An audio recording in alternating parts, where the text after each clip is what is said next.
I'm gonna show you something beautiful.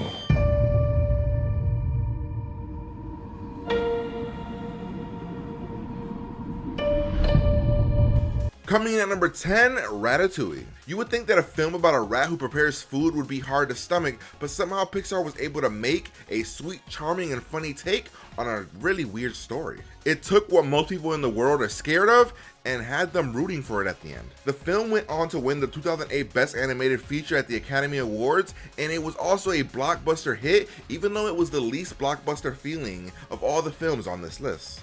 Which could be a testament to the fact that no matter what Pixar decides to make, people will go out to see it. Coming in at number 9, Monsters Inc.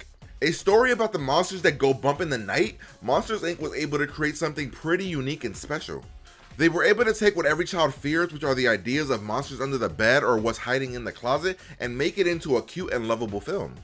The reason the film truly works is because of the characters that the film developed in Sully and Mike. The two have a really good balance throughout the film that feels like Timon and Pumbaa in The Lion King. Like most of Pixar's films, the movie saw fear changed into joy and laughter, and left us walking out of the theater with all of the feels. Coming in at number 8, Toy Story 2. Toy Story 2 could have been a disaster, but somehow managed to deliver something almost as phenomenal as the first film. The film introduced us to more amazing characters expanding upon Woody and Buzz's universe without losing the focus of the original characters. Built more as a comedy from the other two Toy Story films, it was still able to give us an unforgettable flashback sequence that had us all crying. When a studio delivers 3 films that any could be considered the best in the franchise, you know that they're doing something right. Not to mention the awards. Oh, so many awards. Coming at number 7, The Incredibles. The film that everyone already calls the perfect cinematic version of the Fantastic Four, The Incredibles is considered one of the greatest superhero movies for a reason. Director Brad Bird had so much attention to detail when it comes to the characters in the film that we felt like we knew them. He was able to balance a huge group of characters and also give them each their own well-rounded development. It truly does not feel like a Pixar film in the other way that the movies on this list do. It's easily one of the coolest films on Pixar's resume. Coming in at number 6, Toy Story. Toy Story is the reason we have this list in the first place. The characters became instant classics and the film feels like it will always be able to stand the test of time. Going in, we expected it to be a film just for kids, but upon walking out, we left knowing we witnessed emotional storytelling, fantastic action sequences, and a legitimate insight into the human condition. A testament to the film's reach is that if you ask anyone between the ages of 10 to 50, they will know who Woody and Buzz are.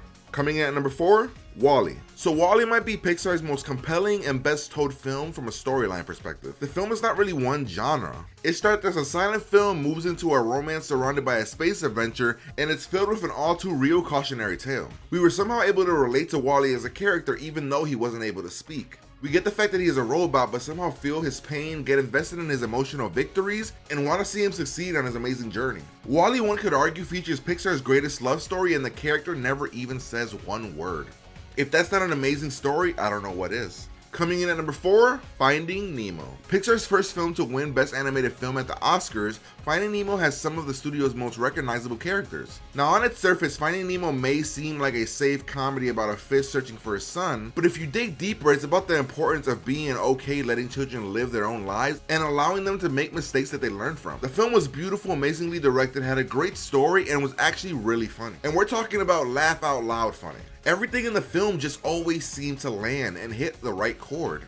From its scary opening to its hilarious characters scattered throughout, Finding Nemo just hit it on every level. Something that not every film is able to do.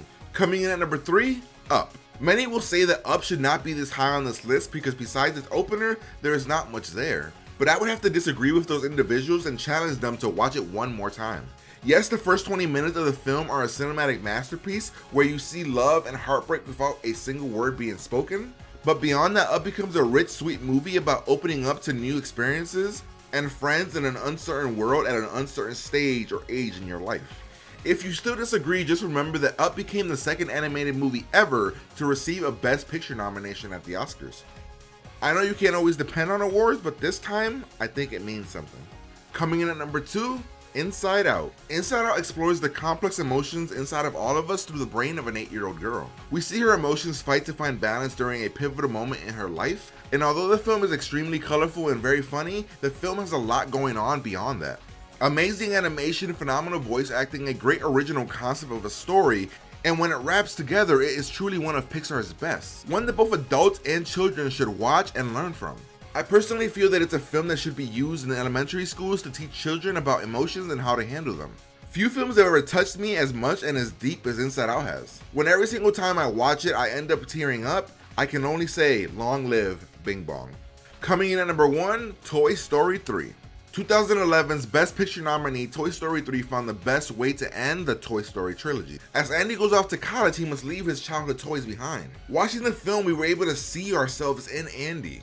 These moments where you leave the past behind. The things that you grew up with, the things that you loved as a child, just had to be left behind because you had to grow up. It had a powerful ending that left everyone in tears wondering what would happen to the toys we once had. Most of Pixar's stories are always about growing up and seeing the moral behind each story. Nothing is more true to this than the Toy Story franchise. We saw Andy grow up, we saw the ending of Andy's story, and when we feel that a trilogy has the perfect ending, we have to give it its praise. It's number 1 because the previous installments made me care about the characters so much that when I cry for fictional toys in a movie, we know that they've done something right. No matter how many times I watch it, I still tear up inside. Well, there you have it, ladies and gentlemen. Hopefully you guys enjoyed my top 10, and if you did, you guys know what to do. Hit that like button, share the video. If you disagree with anything on my list, make sure that you comment below and let me know what I got wrong, and if I got something right, let me know, ladies and gentlemen. As always, guys, like, comment, subscribe, and check out some other videos. Peace! Now that visions are sitting high on my own gold throne, never listening criticism, I built my own.